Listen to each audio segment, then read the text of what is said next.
और राजस्थान में एसआईआर का पहला चरण पूरे होने के बाद प्रारूप मतदाता सूची का प्रकाशन हो चुका है। इसमें 41 लाख से अधिक मतदाताओं के नाम हटाए गए हैं। इस पर मतदाता की सूची के प्रकाशन और एसआईआर की अब तक की प्रक्रिया में क्या कुछ रहा विशेष, इस पर सब जानकारियां और अधिक बात करने के लिए जयपुर से हमारे साथ जुड़ चुके हैं वरिष्ठ पत्रकार संदीप माथुर जी। संदीप जी, एसआईआर को लेकर राजस्थान न केवल अग्रणी रहा बल्कि बड़ी सफलता हासिल करी है। आज पहला प्रकाशन किया गया है, कितना अहम मानते हैं इसको? लक्ष्य जी, मेरी आवाज आ रही है आपको? जी हेलो जी संदीप जी, हाँ, कितना जी। नमस्कार। हाँ, नमस्कार सभी दर्शकों को।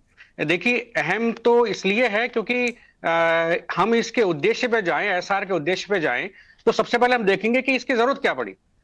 देखिए, एक त्रुटि रहित, अपडेटेड और आपत्ति रहित जी एक जो मतदाता सूची की जरूरत थी देश के लिए, क्योंकि जी जिस तरह से जनसंख्या बढ़ रही थी तो जी हमें एक ये मांग उठ रही थी कि जिस तरह से जी जी घुसपैठिए जी भारत में जो है आ रहे थे और दूसरे देशों के लोग आ रहे थे, तो उसको रोकने के लिए हमारी मतदाता जो हमारे जो वोटिंग सिस्टम है उसको करप्ट होने से बचाने के लिए हमें एक एसआईआर, एक सिस्टम की जरूरत पड़ी, जिससे हमारी जो मतदाता सूची है वो अपडेट होना जरूरी हो गई। जी और मतलब कहने का मतलब यह है कि एक भारत के गणतंत्र के चुनाव के लिए केवल भारतीय वोट करें, कोई बाहर से आके वोट नहीं करे, ये सारा सिस्टम उससे जुड़ा हुआ है। तो बिल्कुल पहला चरण देखिए, बहुत इस पर जो है विवाद हुआ, सब कुछ हुआ, लेकिन जिस तरह से हमारा एक महीने के अंदर 12 राज्यों में जिस तरह से जी। काम हुआ है वो अनुकरणीय काम है, बहुत अच्छा काम है। और इससे जो है मतदाता सूचियों में शुद्धता आएगी और विवाद कम होंगे।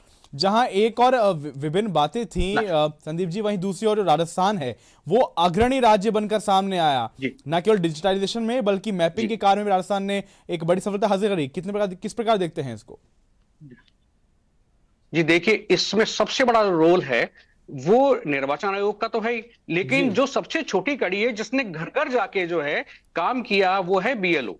जी बीएलओ ने जिस तरह से काम किया, आप देखिए कि 500 से अधिक बीएलओ को सम्मानित किया गया, जो जी हजारों बीएलओ ने जो है घर घर जाके इस मतदाता सूची को अपडेट किया। और देखिए, विद इन टाइम और स्टेट्स के लिए, जो और 11 स्टेट्स है उनको तो हमें सप्ताह भर के लिए आगे उसको डेट बढ़ानी पड़ी, और लेकिन राजस्थान ही एकमात्र स्टेट है जिसने सबसे पहले जो है इसको मतदाता सूची को अपडेट किया। तो ये तो बधाई के पात्र हैं जी सबसे पहले बीएलओ, और उसके बाद में जो है निर्वाचन आयोग जो है उसकी मेहनत, और वो मेहनत जो है रिजल्ट जो है आज हम देख रहे हैं उसको, कि अब देखिए कि करीब करीब जो है 99% जी से ज्यादा मतदाता सूची की मैपिंग हो चुकी है।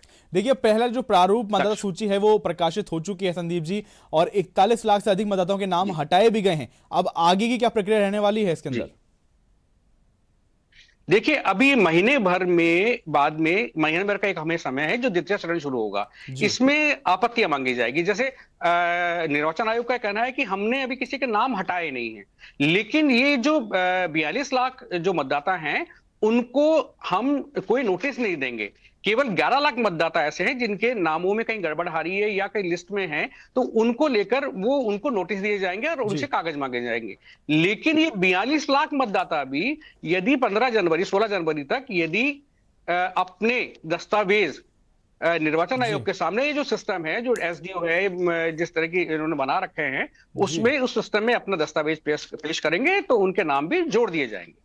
संदीप जी, इस प्रकार आपने कहा कि जहां एक और बीएलओ ने भूमिका निभाई है, निर्वाचन आयोग ने भूमिका निभाई है, ईआरओ और जी हर जिले भर पे एक भूमिका निभाई गई है राजस्थान को सफल बनाने में। जी क्या लगता है जो लोकतंत्र है वो और मजबूत नजर आएगा राजस्थान में अब? बिल्कुल सही बात है। देखिए, सबसे बड़ी बात तो विपक्ष वोट चोरी की बात करता है, या जो है फर्जी मतदान की बात होती है, जी या किसी भी तरह का जो है मतदाता सूचियों में हेरफेर की बात होती है। लेकिन अब इस चीज पे मेरे ख्याल से विराम लगेगा, क्योंकि अब हर चीज जो है उसके तथ्य हमारे पास में। यदि किसी मतदाता को लेकर, नाम को लेकर या किसी को लेकर तो कोई जी विवाद जी होता है, तो उसके तथ्य जो है हमारे पास में, दस्तावेज हमारे पास होंगे। बिल्कुल इससे जो है मतदान जो होगा, मतदान प्रक्रिया वो शुद्ध होगी, उसमें कोई विवाद का रहने की गुंजाइश नहीं बिल्कुल रहेगी। बिल्कुल। तो जल्द ही एक विशुद्धियों से रहित और बिल्कुल सटीक जो मतदाता सूची है वो सबके सामने होगी, और ना केवल ये जी जी राजस्थान की सफलता है बल्कि बिल्कुल। निर्वाचन आयोग की सफलता भी है। बहुत बहुत शुक्रिया संदीप जी बिल्कुल। आपका तमाम जानकारियों के लिए।